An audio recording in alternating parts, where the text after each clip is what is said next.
বিশ্ব বরেণ্য চিত্রশিল্পী এস এম সুলতানের ৩১তম মৃত্যুবার্ষিকী আজ। এ উপলক্ষে এস এম সুলতান ফাউন্ডেশন ও বিভিন্ন সামাজিক সাংস্কৃতিক সংগঠন নানা কর্মসূচি গ্রহণ করেছে।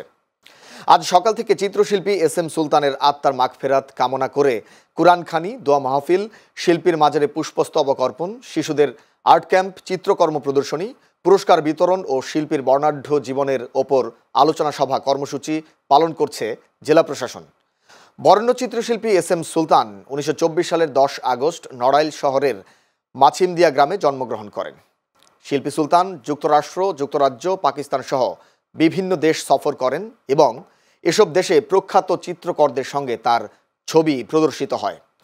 ১৯৫৫ থেকে ৫৬ সালের দিকে শিল্পী সুলতান মাটির টানে দেশে ফিরে আসেন এবং নিজস্ব উদ্যোগে জন্মস্থান নড়াইলের মাছিমদিয়ায় ফাইন আর্ট স্কুল ও শিশু স্বর্গ নামে শিশু শিক্ষা প্রতিষ্ঠান গড়ে তোলেন। শিশু কিশোর প্রেমী সুলতান ১৯৮০ সালে নিজ বাড়িতে শুরু করেন শিশু স্বর্গের নির্মাণ কাজ। শিল্পী এস এম সুলতান ১৯৮২ সালে ২১ পদক, ১৯৯৩ সালে স্বাধীনতা পদক পান, ১৯৮৪ সালে বাংলাদেশ সরকারের রেসিডেন্ট আর্টিস্ট এবং ১৯৮৬ সালে বাংলাদেশ চারুশিল্পী সম্মাননা হিসেবেও স্বীকৃতি পান তিনি। ১৯৯৪ সালের ১০ অক্টোবর বরেণ্য এই শিল্পী মৃত্যুবরণ করেন।